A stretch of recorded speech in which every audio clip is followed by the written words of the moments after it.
did the students pick and why?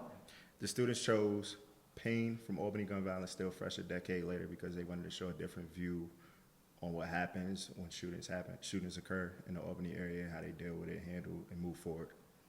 Yeah, it was really interesting because the students were really drawn to some of the positive stories that the Times-Union had written in the past, and they were also really concerned about the gun violence that was happening. So it was really interesting for me as a journalist to get through that process. It was a really involved process of, all right, you're interested in this and you're interested in this, and how can we put something together? Because usually I'll get story ideas from sources, but it'll just be like to the point, you know, like, hey, I really like what Kizzy Williams was doing with the apple orchard on Orange Street. Can you write a story about that? But this was a much more involved process where we were really working together to find that story to tell. It took a little bit longer than I would have liked to get the story to them. It did.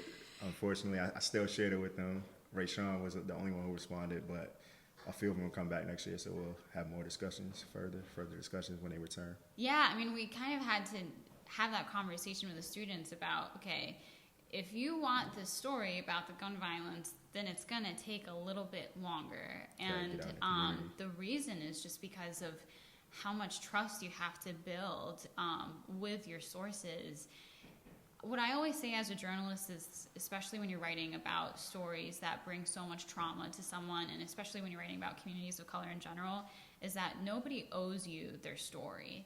And there's a whole process that you have to go through as a journalist. I mean, we were talking before about it's just relationship building, but it is a lot more complicated than that, because what you have to do is build that trust. And I was trying to warn the students that this is probably going to take a little bit longer than they expect, because it's about building that trust with the sources, and even through the interview process with them, just trying as much as possible to not be an extractive journalist. So knowing at the back of your mind they don't owe you their story, and giving them the agency through these conversations. You're in control here. You have the power in this conversation. You can tell me when to stop. You can tell me when it's too much. You can tell me if I'm asking you the wrong question. You can tell me if you're being triggered. And I, as a journalist, have to step really carefully to make sure that I minimize harm to my sources and that I don't re-traumatize them with something that's just been so painful for them even a decade later. And then part of the process was even building the trust of the students. I know the first initial day they were quiet. We had to pry answers, get them communicate back with us. But by the second class, they opened up more and they worked together. And yeah, that's actually a really good point. I forgot about that. They were pretty quiet the first day, and I was like, I'm going to have to start being the annoying teacher and just call on you guys one by one. But they did warm up, and it's that like interpersonal relationship building too. Like, how can I make you on top of it being a day off from school too? They showed up. Oh yeah, that was true. There was no school. They're good students. They're really good students. That's impressive that they did that. Alrighty, so next question. What skills did the students use throughout this process? The students used a critical analysis to come together to share the story through their lens, because like we said earlier, we voted. They had to come to meeting. We had one person who broke the vote, and they just wanted to share the story to make sure everybody's input was heard. Yeah, it was neat to see when they read the previously published Times-Union stories that we had presented to them, what they thought of each story. So the one about Albany High School's first Black valedictorian, they were like, this is awesome, this is so exciting, this is Black success.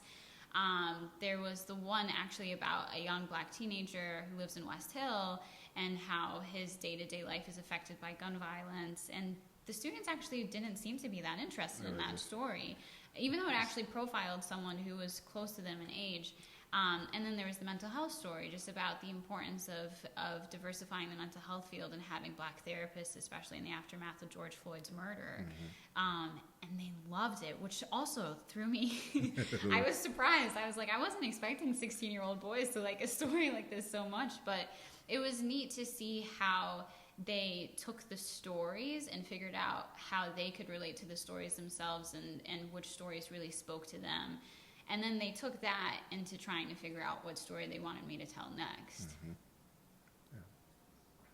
Yeah. Last question.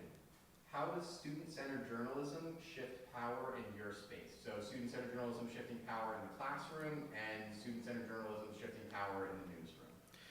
Student-centered journalism shifts power in the classroom by allowing the students to have a voice to share their thoughts, mainly focusing in my seat, from the social justice.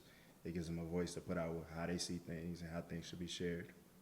Yeah, 100%. And I think for me, like I was just saying, it was a much more involved process with trying to find the right story to tell than I typically have with sources.